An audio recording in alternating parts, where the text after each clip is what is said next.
جنات کی دہشت الناصر کے دل و دماغ پر بدستور طاری تھی۔ عرب کا یہ خوبرو جوان سلطان صلاح الدین ایوبی کے ان چھاپاماروں میں سے تھا جو موت کی آنکھوں میں آنکھیں ڈال کر دیکھا کرتے تھے۔ صلیبیوں کا یہ کہنا تھا کہ سلطان ایوبی کے چھاپاماروں سے موت بھی ڈرتی ہے۔ صحراؤں کی صعوبتوں کو، دریاؤں کی تندی کو اور سنگلاخ دیواروں کو خاطر میں نہ لانے والے یہ جانباز آگ میں بھی کود جایا کرتے تھے۔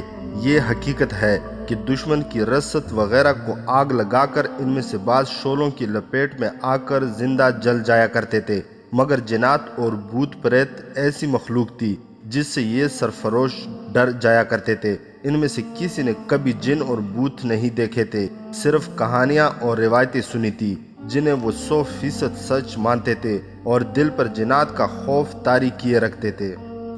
اگر الناصر قلعہ عتیات تک اپنی مرضی سے اور ہوش میں سفر کرتا تو وہ اتنا ڈرا ہوا نہ ہوتا۔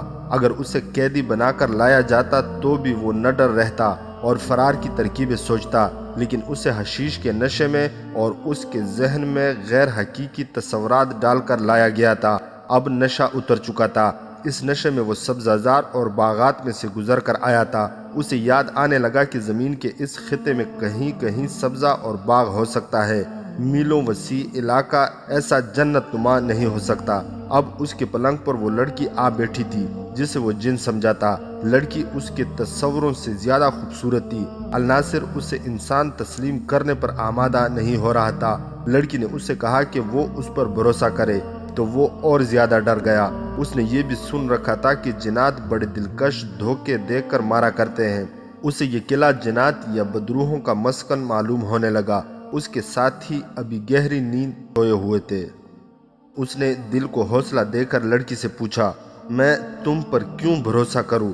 تم مجھ پر اتنی مہربان کیوں ہو گئی ہو؟ ہمیں یہاں کیوں لے آئی ہو؟ یہ جگہ کیا ہے؟ اگر تم مجھ پر بھروسہ نہیں کرو گے تو تمہارا انجام بہت برا ہوگا۔ لڑکی نے جواب دیا، تم بھول جاؤ گے کہ تم کون تھے۔ تمہارے ہاتھ تمہارے اپنے بھائیوں کے خون سے رنگے ہوئے ہوں گے اور تم اس خون کو پھول سمجھ کر خوش ہوگے۔ میں ابھی تمہیں اس سوال کا جواب نہیں دے سکتی کہ میں تم پر اتنی مہربان کیوں ہو گئی ہوں۔ یہ جگہ ایک قلعہ ہے جس کا نام عتیات ہے۔ یہ فدائیوں کا قلعہ ہے۔ یہاں فدائیوں کا پیغمبر شیخ سنان رہتا ہے۔ فدائیوں کو تم جانتے ہو؟ ہاں جانتا ہوں، الناصر نے جواب دیا، بہت اچھی طرح جانتا ہوں، اور اب یہ بھی جان گیا ہوں کہ تم کون ہو۔ تم بھی فدائی ہو۔ میں جانتا ہوں کہ فدائیوں کے پاس تم جیسی خوبصورت لڑکیاں ہوتی ہیں۔ میرا ان لوگوں کے ساتھ کوئی تعلق نہیں، لڑکی نے جواب دیا، میرا نام لیزا ہے۔ تمہارے ساتھ ایک اور لڑکی تھی، اس کا نام تھیریسیا ہے، لیزا نے جواب دیا، وہ یہی ہے۔ تمہیں یہاں تک حشیش کے نشے میں لایا گیا ہے۔ وہ اس سے زیادہ نہ بول سکی کیونکہ کمرے کے دروازے میں اچانک تھیریسیا آن کھڑی ہوئی تھی۔ تھیریسیا نے لیزا کو سر کے اشارے سے باہر بلایا۔ لیزا باہر نکل گئی۔ یہاں کیا کر رہی ہو؟ تھیریسیا نے پوچھا۔ اس شخص کے اتنے قریب بیٹھ کر تمہیں خیال نہ آیا کہ مسلمان قابل نفرت ہوتے ہیں؟ کیا تم غداری کے جرم کا ارتکاب کرنا چاہتی ہو؟ لیزا کا ذہن خالی ہو گیا۔ اس کی زبان پر کوئی جواب نہ آیا۔ وہ جذباتی لحاظ سے اپنے پیشے یعنی مسلمان امراء کی کردار کشی سے متنفر ہو گئی تھی۔ یہ نفرت اس حد تک پہنچ گئی تھی جہاں انسان اپنے رد عمل میں بے قابو ہو جاتا ہے اور وہ انتقام کی راہ اختیار کر لیتا ہے یا فرار کی۔ میں بھی جوان لڑکی ہوں، تھیریسیا نے اس سے کہا، مجھے بھی یہ مسلمان چھاپا مار جن کا نام الناصر ہے اچھا لگتا ہے۔ یہ دلکش جوان ہے۔ اگر تم یہ کہو کہ یہ تمہارے دل میں اتر گیا ہے تو میں حیران نہیں ہوں گی۔ مجھے یہ احساس بھی ہے کہ تمہارے دل میں ان بوڑھے مسلمان امراء اور ان کے سالاروں کے خلاف نفرت بھر گئی ہے جن کے ہاتھوں میں تم کھلونا بنی رہی ہو، مگر اپنے فرض کو سامنے رکھو، صلیب کی عظمت کو سامنے رکھو۔ یہ مسلمان تمہارے دشمن ہیں۔ نہیں تھیریسیا، لیزا نے پریشان لہجے میں کہا، مجھے اس کے ساتھ وہ دلچسپی نہیں جو تم سمجھ رہی ہو۔ پھر اس کے پاس کیوں آ بیٹھی تھی؟ میں اچھی طرح بیان نہیں کر سکتی، لیزا نے اکتائے ہوئے لہجے میں جواب دیا۔ معلوم نہیں ذہن میں کیا آیا تھا کہ میں اس کے پاس آ بیٹھی۔ اس کے ساتھ کیا باتیں ہوئی ہیں؟ کوئی خاص بات نہیں، لیزا نے کہا۔ تم اپنے فرض میں کوتاہی کر رہی ہو۔ تھیریسیا نے کہا، یہ غداری بھی ہے جس کی سزا موت ہے۔ لیکن سن لو تھیریسیا، لیزا نے کہا، میں اس بوڑھے شیخ سنان کے پاس اکیلی نہیں جاؤں گی۔ اگر اس نے زبردستی کی تو اسے یا اپنے آپ کو ختم کر لوں گی۔ تھیریسیا تو پتھر بن چکی تھی۔ وہ خوبصورت پتھر تھی جس کا رنگ اور جس کی چمک ہر کسی کے دل کو بھاتی ہے اور جسے ہر کوئی اپنی ملکیت میں رکھنا چاہتا ہے، لیکن پتھر کی اپنی کوئی پسند یا ناپسند نہیں ہوتی۔ لیزا ابھی اس مقام سے بہت دور تھی جہاں عورت اپنے جذبات اور اپنی محبت اور نفرت سے دستبردار ہو جایا کرتی ہے۔ تھیریسیا نے اسے کہا، مجھے بالکل اندازہ نہیں تھا کہ تم اتنی زیادہ جذباتی ہو جاؤ گی، ورنہ ہم یہاں نہ آتی، مگر یہیں ایک قلعہ تھا جو قریب تھا۔ تریپولی تک ہمارا پہنچنا ممکن نہیں تھا۔ میں نے تم سے وعدہ کیا تھا کہ شیخ سنان سے تمہیں بچانے کی پوری کوشش کروں گی اور یہاں سے جلدی نکلنے کی بھی کوئی صورت پیدا کر لوں گی۔ تم اپنے قیدی میں اتنی دلچسپی کا مظاہرہ نہ کرو۔ سچ بتا دوں تھیریسیا، لیزا نے کہا، میں ان چھاپا ماروں کو یہاں سے فرار کے لیے استعمال کرنا چاہتی ہوں۔ تم نہ خود یہاں سے نکل سکو گی نہ مجھے نکال سکو گی۔ یہ چھاپا مار ہیں جن کی بہادری کی میں نے حیران کن کہانیاں سن رکھی ہیں۔ انہیں اگر ذرا سا بھی موقع فراہم کیا گیا تو یہ فرار ہو جائیں گے اور مجھے اور تمہیں بھی ساتھ لے جائیں گے۔ اس کے سوا اور کوئی طریقہ نہیں۔ میں ان کی استادی اور بہادری کو مانتی ہوں، تھیریسیا نے کہا، لیکن تم نے یہ نہیں سوچا کہ ہم دونوں یا تم اکیلی ان کے ساتھ نکل گئی تو یہ تمہیں اپنے ساتھ لے جائیں گے، ہمیں ہماری منزل پر نہیں پہنچائیں گے۔ جھوٹے سہارے تلاش کرنے کی کوشش نہ کرو۔ اور سنو، تھیریسیا نے کہا، نہا لو اور کپڑے بدل لو۔ آج رات کے کھانے پر شیخ سنان نے ہمیں مدعو کیا ہے۔ میں تمہیں بتاؤں گی کہ اس کے ساتھ تمہارا سلوک اور رویہ کیسا ہوگا۔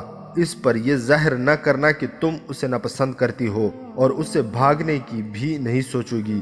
مجھے ابھی معلوم ہوا ہے کہ ہرن کا خود مختار مسلمان حاکم گمشتگین بھی آیا ہوا ہے۔ تمہیں اچھی طرح معلوم ہے کہ گمشتگین صلاح الدین ایوبی کا سب سے بڑا دشمن ہے۔ اسے اپنا دوست سمجھنا۔ ہم نے بڑی مشکل سے ان مسلمان حکمرانوں کو اپنے ہاتھ میں لیا اور انہیں صلاح الدین ایوبی کے خلاف لڑا رہے ہیں۔ لیزا کو جب تھیریسیا اپنے ساتھ لے گئی تو الناصر گہری سوچ میں ڈوب گیا۔ اسے کسی حد تک یقین آ گیا تھا کہ لڑکیاں جنات نہیں، لیکن لیزا کا اس پر مہربان ہو جانا اسے پریشان کرنے لگا۔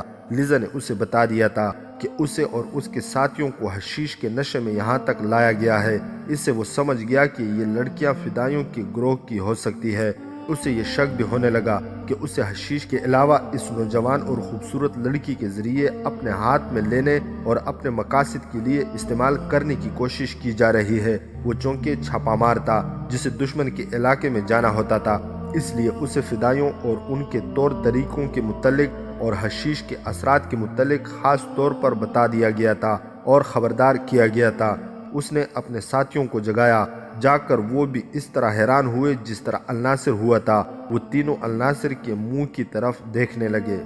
دوستو، الناصر نے انہیں کہا، ہم فدائیوں کے جال میں آ گئے ہیں۔ اس قلعے کا نام اسیات ہے۔ یہاں فدائی اور ان کی فوج رہتی ہے۔ یہ لڑکیاں جنات نہیں ہیں۔ میں ابھی بتا نہیں سکتا کہ ہمارے ساتھ کیا سلوک ہوگا۔ ہمیں احتیاط کرنی پڑے گی۔ تم سب جانتے ہو کہ فدائی کیا طریقہ اختیار کرتے ہیں۔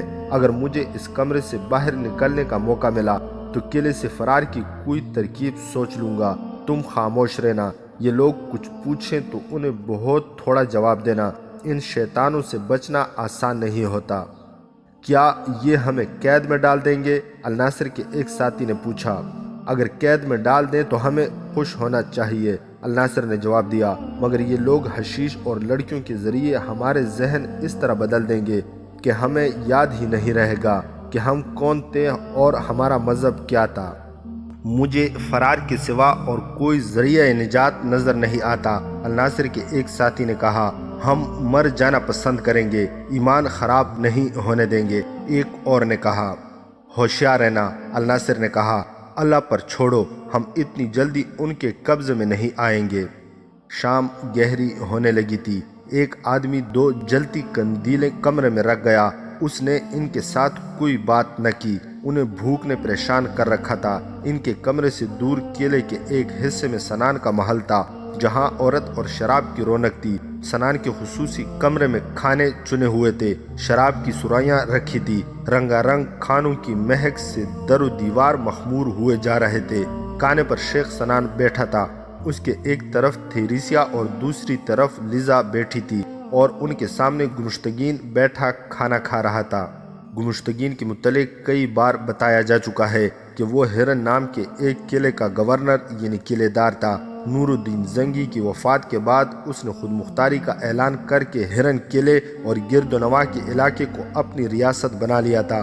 وہ سلطان ایوبی کے مسلمان دشمنوں الملک الصالح اور سیف الدین کا اتحادی تھا۔ اس نے بھی اپنی فوج متحدہ فوج میں شامل کی تھی، جس سے سلطان ایوبی نے شکست فاش دی تھی۔ گمشتگین خود اپنی فوج کے ساتھ نہیں گیا تھا، تینوں افواج کا سپریم کمانڈر سیف الدین تھا۔ گمشتگین نے اپنے اتحادیوں کی طرح صلیبیوں کے ساتھ دوستانہ گانٹھ رکھا تھا۔ صلیبیوں نے انہیں فوج کی صورت میں تو ابھی کوئی مدد نہیں دی تھی، اپنے مشیر، جاسوس اور تخریب کار دے رکھے تھے، اور انہیں اپنے ہاتھ میں رکھنے کے لیے اعلیٰ قسم کی شراب، حسین لڑکیاں اور رقم دیتے رہتے تھے۔ گمشتگین کو خدا نے سازشی ذہن دیا تھا، اپنے دشمن پر وہ زمین کے نیچے سے وار کرتا تھا اور اپنے دوستوں کے خلاف بھی دل میں دشمنی رکھتا تھا۔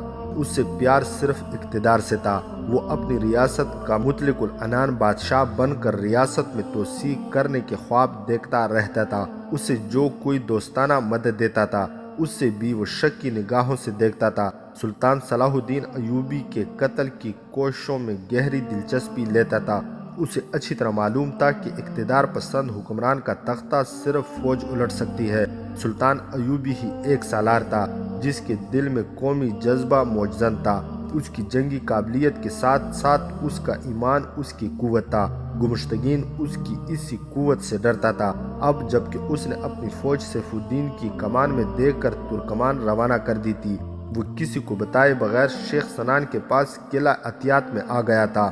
وہ یہی مشن لے کے آیا تھا کہ سلطان ایوبی کے قتل کا کوئی ایسا انتظام کیا جائے جو پہلی قاتلانہ کوششوں کی طرح ناکام نہ ہو۔ عطیات میں وہ الناصر اور تیریسیا کے پہنچنے سے ایک روز پہلے آیا تھا۔ اسے ابھی معلوم نہیں تھا کہ سیف الدین کی زیر کمان اس کی فوج کا سلطان ایوبی کے ہاتھوں کیا حشر ہوا ہے۔ وہ افواج کو روانہ کر کے اپنے سازشی دورے پر نکل گیا اور عطیات جا پہنچا تھا۔ گمشتگین بھائی، شیخ سنان نے اسے کھانے کے دوران کہا، تمہارے دوست تو ترکمان سے بھاگ گئے ہیں۔ اس نے تیریسیا سے کہا، انہیں میدان جنگ کی تفصیل سناؤ۔ گمشتگین کو اس خبر سے اتنا صدمہ ہوا کہ وہ کچھ بھی نہ بولا۔ اس کا رنگ اڑ گیا اور وہ صدمے اور حیرت سے تیریسیا کی طرف دیکھنے لگا۔ تیریسیا نے اسے بتایا کہ سلطان ایوبی نے قلیل سی نفری سے کس طرح متحدہ افواج پر حملہ کیا اور بھگایا ہے۔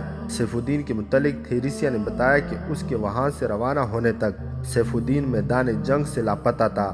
گمشتگین خاموشی سے سنتا رہا۔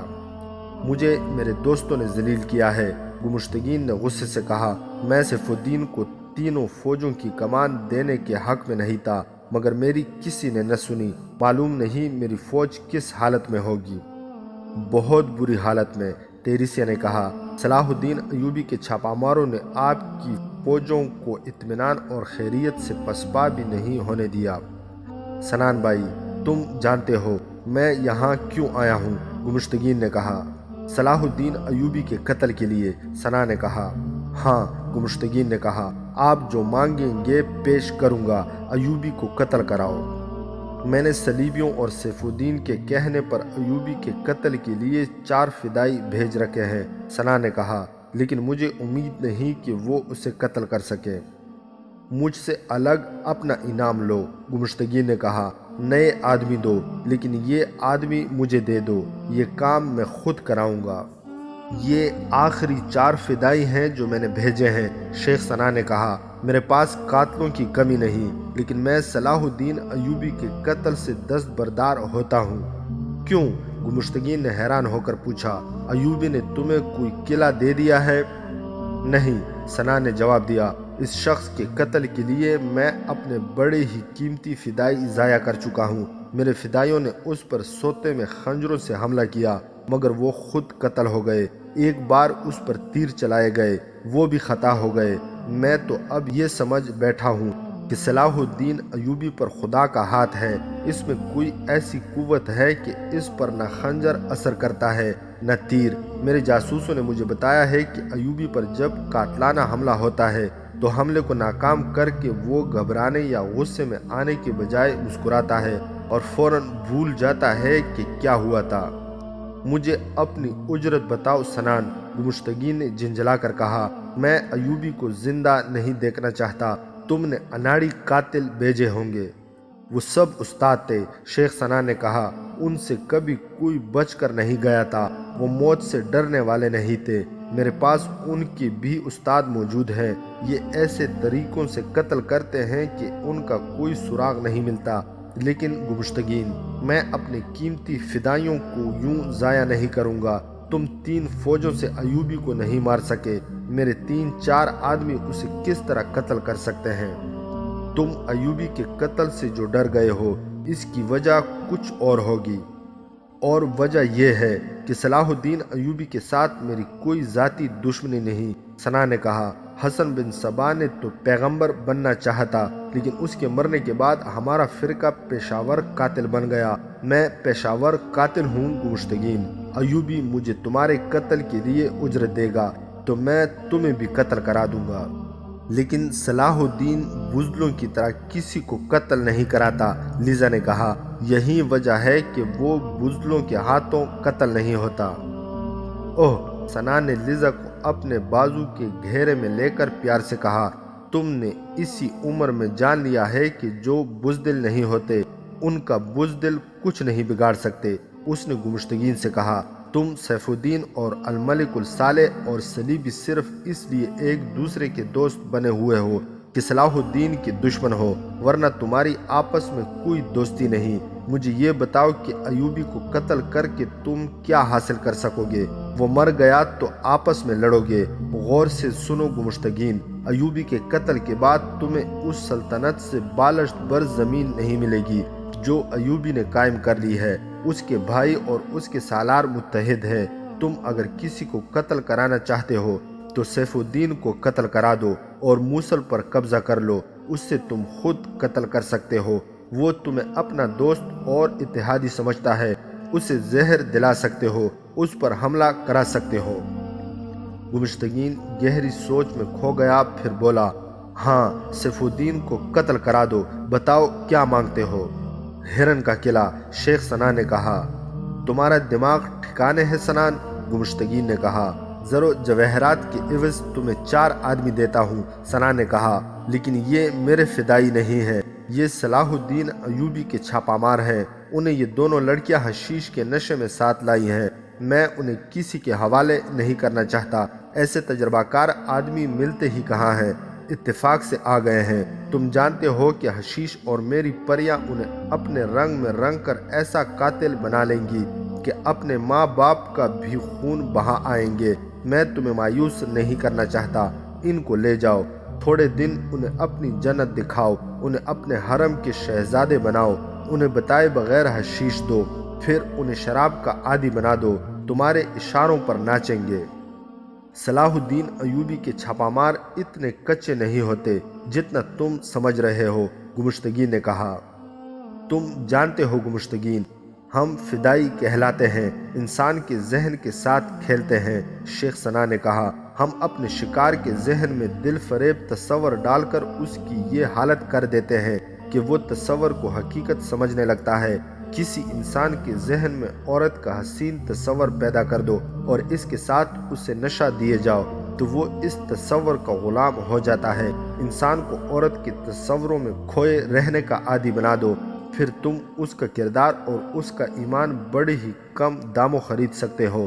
تم ان 4 کو لے جاؤ، یہ نہ سوچو کہ انہیں اپنے مقصد کے لیے استعمال نہیں کر سکو گے۔ ثنا نے مسکرا کر کہا، اپنے آپ پر نظر ڈالو، عورت، شراب اور عیش پرستی تمہیں کہاں سے کہاں لے آئی ہے۔ مسلمان ہو کر تم مسلمانوں کے دشمن بنے ہو۔ شیخ ثنا نے اسے اپنی قیمت بتائی۔ سودا طے ہو گیا کہ گمشتگین الناصر اور اس کے ساتھیوں کو اپنے ساتھ ہرن لے جائے گا۔ ثنا نے اسے بتایا کہ وہ ان 4 کو قید خانے میں نہ ڈال دے، بلکہ انہیں شہزادے بنا کر رکھے۔ گمشتگین نے یہ ہدایات سنی اور یہ کہہ کر چلا گیا کہ 1-2 دنوں میں وہ ان چھاپاماروں کو لے جائے گا۔ گمشتگین وہاں سے نکلا تو شیخ سنان کا ایک آدمی اندر آیا۔ اس نے پوچھا کہ آج جو 4 آدمی لائے گئے ہیں ان کے متعلق کیا حکم ہے؟ ہرن کا والی گمشتگین آیا ہوا ہے، سنا نے کہا۔ وہ انہیں اپنے ساتھ لے جا رہا ہے، ان کے کھانے اور آرام وغیرہ کا انتظام کر دو۔ ہم انہیں نہیں رکھنا چاہتے، انہیں یہ نہ بتانا کہ انہیں کہاں بھیجا جا رہا ہے۔ یہ آدمی چلا گیا۔ اس نے الناصر اور اس کے ساتھیوں کو کھانا بھجوایا۔ الناصر نے کھانے سے انکار کر دیا۔ اسے شک تھا کہ کھانے میں حشیش ڈالی گئی ہے۔ بہت ہی مشکل سے اسے یقین دلایا گیا کہ کھانے میں کچھ نہیں ملایا گیا۔ الناصر اور اس کے ساتھی بھوک سے بے حال ہوئے جا رہے تھے۔ اپنے سامنے اتنا اچھا کھانا دیکھ کر انہوں نے کھانے کا خطرہ مول لے لیا۔ شیخ سنان نے تیریسیہ سے کہا کہ وہ چلی جائے اور لیزا کو اس کے پاس چھوڑ جائے۔ تیریسیہ نے کہا کہ وہ 3-4 دن مسلسل سفر میں رہی ہیں، اس لیے آرام کریں گی۔ سنان میں انسانیت کم اور درندگی زیادہ تھی۔ اس نے لیزا کے ساتھ پہلے تو چھیڑ چھاڑ کی، جو لیزا تیریسیہ کے کہنے کے مطابق برداشت کرتی رہی اور اس سے گل و خلاصی کرانے کے بہانے بھی تراشتی رہی۔ سنان نے دست درازی شروع کر دی۔ لیزا کا مزاج بگڑنے لگا۔ اچانک دروازہ کھلا۔ دربان نے کسی کی آمد کی اطلاع دی۔ سنان نے غصے سے کہا، اس وقت کوئی اندر نہیں آ سکتا، مگر اندر آنے والے نے اس کے حکم کی پرواہ نہ کی۔ وہ دربان کو ایک طرف کر کے اندر آ گیا۔ وہ ایک صلیبی تھا جو اس وقت قلعے میں پہنچا تھا۔ سنان اسے جانتا تھا۔ اسے دیکھتے ہی سنان نے اس کا نام لیا اور خوشی کا اظہار کیا، لیکن یہ بھی کہا، تم آرام کرو، صبح ملیں گے۔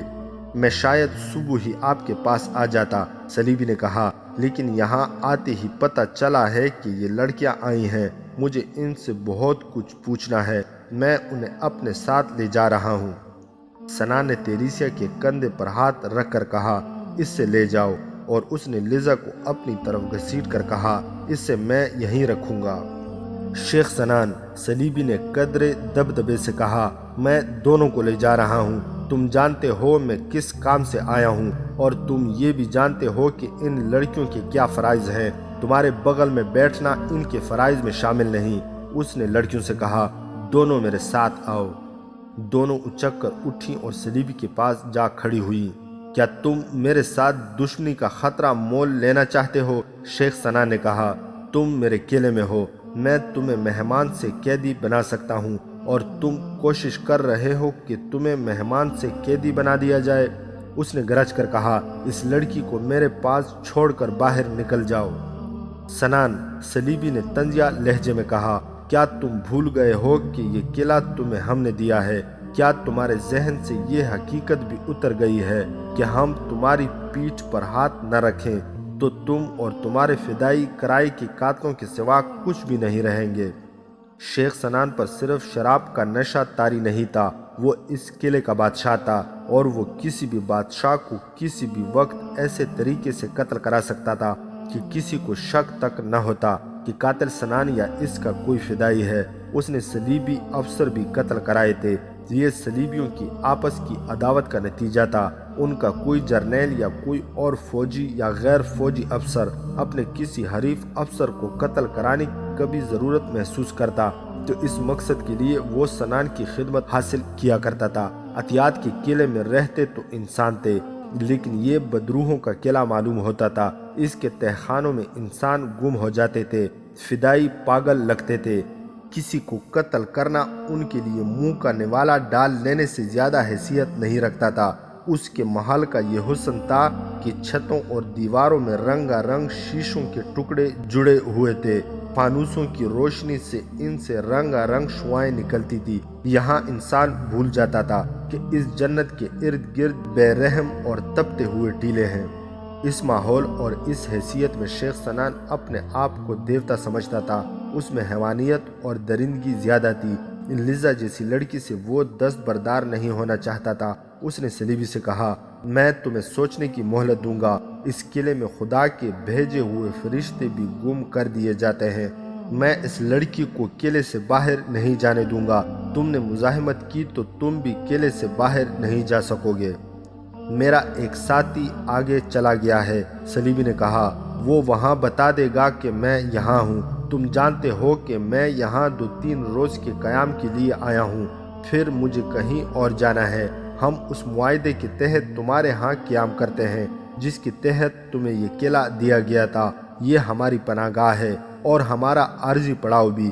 تم ہماری ہڈیاں غائب کر دو تو بھی تم سے پوچھا جائے گا کہ ہمارا ایک آدمی اور 2 لڑکیاں کہاں ہیں۔ صلیبی نے کچھ سوچا اور کہا، اگر تم صلاح الدین ایوبی کو قتل کر دو تو اس جیسی 1 درجن لڑکیاں تمہارے حوالے کر دیں گے، مگر تم ہماری رقم اور سونا ہضم کرتے رہے، ایوبی کو قتل نہ کرا سکے۔ مجھے معلوم ہوا ہے کہ تم نے 4 فدائی ایوبی کے قتل کے لیے بھیج رکھے ہیں، لیکن یہ صرف افواہ معلوم ہوتی ہے۔ ایوبی ابھی تک زندہ ہے اور فاتح ہے، یہ افواہ نہیں۔ سنان نے نشے اور غصے سے لرزتے ہوئے کہا، میں نے 4 آدمی بھیج رکھے ہیں، چند دنوں میں تم خبر سنو گے کہ صلاح الدین ایوبی قتل ہو گیا ہے۔ پھر میں تم سے وعدہ کرتا ہوں کہ تمہیں ہمارے حکمرانوں سے جو انعام و اکرام ملا ہے، اس کے علاوہ میں تمہیں اس جیسی 2 لڑکیاں اپنی طرف سے دوں گا، وہ دیکھا جائے گا۔ سنا نے کہا، میں تمہیں بتا دیتا ہوں کہ اس لڑکی کو تم میری خوابگاہ سے باہر لے جا سکتے ہو، اسے قلعے سے باہر نہیں لے جا سکو گے۔ جاؤ، انہیں لے جاؤ۔ میں نے قلعے میں صلیبیوں کے لیے جو کمرے الگ کر رکھے ہیں وہاں چلے جاؤ، کھاؤ پیو عیش کرو، اور مجھے سوچ کر جواب دو کہ یہ لڑکی میرے حوالے کرو گے یا نہیں۔ صلیبی دونوں لڑکیوں کو ساتھ لیے باہر نکل گیا۔ یہ صلیبی جاسوس اور تخریب کاری کے محکمے کا افسر تھا۔ وہ مسلمانوں کے علاقے میں گھومتا پھرتا رہا تھا اور اب واپس اپنے علاقے میں جا رہا تھا۔ عتیاد کے قلعے میں صلیبیوں کے لیے عارضی قیام کا انتظام کیا گیا تھا۔ جو صلیبی جب چاہتا اس قلعے میں آ سکتا تھا۔ تھیریسیا بھی اسی سہولت کے تحت لیزا اور الناصر کے ساتھیوں کو یہاں لائی تھی، اور یہ صلیبی بھی ذرا آرام کے لیے یہاں آیا تھا۔ 1-2 روز بعد اسے آگے چلے جانا تھا۔ قلعے میں آتے ہی اسے کسی نے بتایا کہ 2 صلیبی لڑکیاں آئی ہیں جو اس وقت شیخ سنان کے پاس ہے۔ وہ انہیں دیکھنے کے لیے اندر چلا گیا اور سنان کے ساتھ گرما گرمی کے بعد دونوں لڑکیوں کو وہاں سے لے آیا۔ اس کے جانے کے بعد شیخ سنان نے اپنے خاص آدمی کو بلا کر کہا، یہ صلیبی اور یہ دونوں لڑکیاں ہماری قیدی نہیں ہیں، لیکن انہیں ان کی مرضی سے قلعے سے نہ نکلنے دیا جائے۔ انہیں اس حق سے محروم کر دیا جائے کہ جب چاہے قلعے میں آ جائیں، جب چاہے نکل جائیں۔ ان پر نظر رکھنا، اور گمشتگین جب چاہے ان 4 قیدیوں کو اپنے ساتھ لے جا سکتا ہے جنہیں آج یہ لڑکیاں باہر سے لائی ہیں۔ صلیبی کو بتایا گیا کہ ہرن کا والی گمشتگین بھی آیا ہوا ہے اور وہ صلاح الدین ایوبی کے قتل کا انتظام کرتا پھر رہا ہے۔ اسے الناصر اور اس کے ساتھیوں کے متعلق بتایا گیا۔ صلیبی لڑکیوں کو قلعے کے اس حصے میں لے گیا جہاں عارضی طور پر آنے والے صلیبیوں کے لیے کمرے مخصوص کیے گئے تھے۔ سلطان صلاح الدین ایوبی نے سیف الدین کے سالار مظفر الدین کا حملہ جس طرح پسپا اور اس کی فوج کو جس طرح تہس نہس کیا تھا وہ پوری تفصیل سے سنایا جا چکا ہے۔ مظفر الدین میدان جنگ سے غائب ہو گیا تھا۔ سلطان ایوبی کی فوج نے جو قیدی پکڑے ان میں سیف الدین کا ایک مشیر فخر الدین بھی تھا جو موصل میں اس کا وزیر بھی رہ چکا تھا۔ سلطان صلاح الدین ایوبی فخر الدین کو جنگی قیدیوں سے الگ کر کے اپنے خیمے میں لے گیا اور اسے اسی عزت اور احترام سے رکھا جس کا وہ حقدار تھا۔ مال غنیمت تقسیم کر کے سلطان ایوبی نے پہلا فیصلہ یہ کیا کہ پیش قدمی یعنی بھاگتے دشمن کا تعاقب نہیں کیا جائے گا۔ بعض مورخین نے سلطان ایوبی کے اس فیصلے کو اس کی جنگی لغزش کہا ہے، لیکن تاریخ اسلام کا یہ مجاہد بہت دور کی سوچا کرتا تھا۔ یہ صحیح ہے کہ وہ دشمن کی فوج کا تعاقب کرتا تو اس کی فوج کو وہ ہمیشہ کے لیے ختم کر دیتا، اور اس کا نتیجہ یہ ہوتا کہ سلطان ایوبی کے مسلمان دشمن اس کے قدموں میں گر پڑتے۔ تعاقب نہ کرنے کی ایک وجہ تو یہ تھی کہ مظفر الدین کے ساتھ اس نے جو معرکہ لڑا تھا اس میں اس سے فتح بہت مہنگی پڑی تھی۔ اس کی فوج کا جانی نقصان بہت ہوا تھا، زخمیوں کی تعداد زیادہ تھی، اس لیے وہ پیش قدمی کے قابل نہیں تھا۔ اگر وہ پیش قدمی کرنے کا فیصلہ کرتا تو وہ اپنے محفوظہ کو استعمال کر سکتا تھا، لیکن اس نے ایسا فیصلہ نہ کیا، جس کی وجہ یہ بھی تھی کہ وہ نہیں چاہتا تھا کہ مسلمانوں کے ہاتھوں مسلمانوں کا اور زیادہ خون بہے، وہ اپنی قوم کو مزید خون ریزی سے بچانا چاہتا تھا۔ سلطان ایوبی اس جگہ کھڑا تھا جہاں سیف الدین کی ذاتی خیمہ گاہ تھی۔ اس میں سے جو کچھ برآمد ہوا تھا وہ بیان کیا جا چکا ہے۔ سیف الدین کا اپنا خیمہ بذات خود بہت قیمتی تھا۔ وہ ریشمی کپڑوں کا محل تھا، کناتے اور شامیانے ریشمی تھے، پردے ریشمی تھے۔ اس کے اندر کھڑے ہو کر شیش محل کا گمان ہوتا تھا۔ سیف الدین کا ایک بھتیجا عز الدین فرخ شاہ سلطان ایوبی کی فوج میں سالار تھا۔ یہ عجیب جنگ تھی اور عجیب دشمنی کے بھتیجا چچا کے خلاف لڑ رہا تھا۔ اس کے علاوہ اور بھی کئی ایک فوجی تھے جو اپنے خون کے رشتوں کے خلاف لڑ رہے تھے۔ سلطان ایوبی نے سیف الدین کی یہ خیمہ گاہ دیکھی تو اس نے اس کے بھتیجے عز الدین کو بلایا اور مسکرا کر کہا، اپنے چچا کی جائیداد کے وارث تم ہو، میں اس کا خیمہ تمہیں پیش کرتا ہوں، یہ سمیٹ لو۔ سلطان ایوبی نے مسکرا کر اسے خیمہ پیش کیا تھا، مگر عز الدین کے آنسو نکل آئے۔ قاضی بہاؤالدین شداد نے اپنی یادداشتوں میں اس واقعے کا ذکر جذباتی انداز میں کیا ہے۔ اس کے مطابق سلطان ایوبی نے عز الدین کی آنکھوں میں آنسو دے کر کہا، عز الدین، تمہارے جذبات کو میں اچھی طرح سمجھتا ہوں، لیکن قرآن کا حکم مانو۔ اگر میرا بیٹا شرک اور جہاد کے راستے میں فسق و فجور کا مرتکب ہوگا تو میری تلوار اس کا سر قلم کرنے سے گریز نہیں کرے گی۔ تم اپنے شکست خوردہ چچا کا خیمہ دیکھ کر آنکھوں میں آنسو لے آئے ہو، میں اپنے شکست خوردے بیٹے کا کٹا ہوا سر دیکھ کر بھی آنسو نہیں بہاؤں گا۔ سلطان ایوبی نے اس مقام سے ذرا آگے جا کر لمبے عرصے کے لیے پڑاؤ ڈال دیا۔ یہ پہاڑی علاقہ تھا، اس کا نام کوہ سلطان مشہور ہو گیا۔ تاریخ میں بھی کوہ سلطان آیا ہے، وہاں سے حلب 15 میل دور تھا۔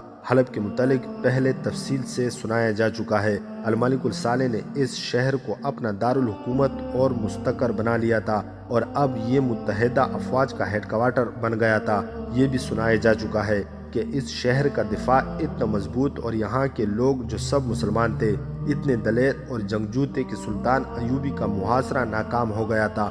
اب سلطان ایوبی ایک بار پھر اس اہم شہر کو محاصرے میں لینا اور اس پر قبضہ کرنا چاہتا تھا، لیکن اب کہ وہ اپنا اڈا مضبوط کر کے آگے بڑھنے کی اسکیم بنا رہا تھا۔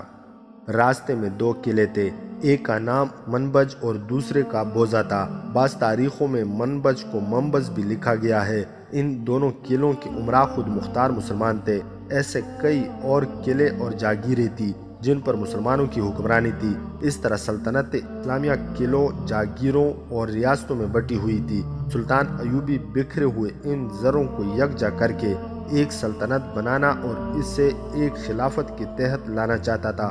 دشواری یہ تھی کہ یہ امراء اور جاگیردار اپنی الگ الگ حیثیت قائم رکھنے کے لیے خواہش مند تھے۔ وہ اپنی بقا کے لیے صلیبیوں تک سے مدد لے لیا کرتے تھے۔ سلطان ایوبی نے ایک پیغام بوزہ کے امیر کے نام لکھا اور دوسرا منبج کے امیر کے نام بوزہ کو عز الدین کو روانہ کیا اور منبج کو سیف الدین کے مشیر فخر الدین کو۔ فخر الدین جنگی قیدی تھا، لیکن سلطان ایوبی نے عزت و احترام سے اس کا دل جیت لیا تھا اور فخر الدین نے سلطان ایوبی کی اطاعت قبول کر لی تھی۔ سلطان ایوبی نے جب اسے اپنا خاص ایلچی بنا کر منبج جانے کو کہا اور اس سے یہ اختیارات بھی دیے کہ وہ اس کی نمائندگی کرتے ہوئے یہ قلعہ حاصل کرنے کی بات چیت کرے تو فخر الدین نے اسے آنکھیں پھاڑ کر دیکھا۔ کیا آپ مسلمان نہیں ہیں؟ سلطان ایوبی نے اس سے کہا، آپ نے مجھے یوں حیرت سے دیکھا ہے جیسے میں کسی کافر کو اپنا ایلچی اور نمائندہ بنا کر بھیج رہا ہوں۔ کیا آپ کو مجھ پر بھروسہ نہیں یا اپنے ایمان پر اعتماد نہیں؟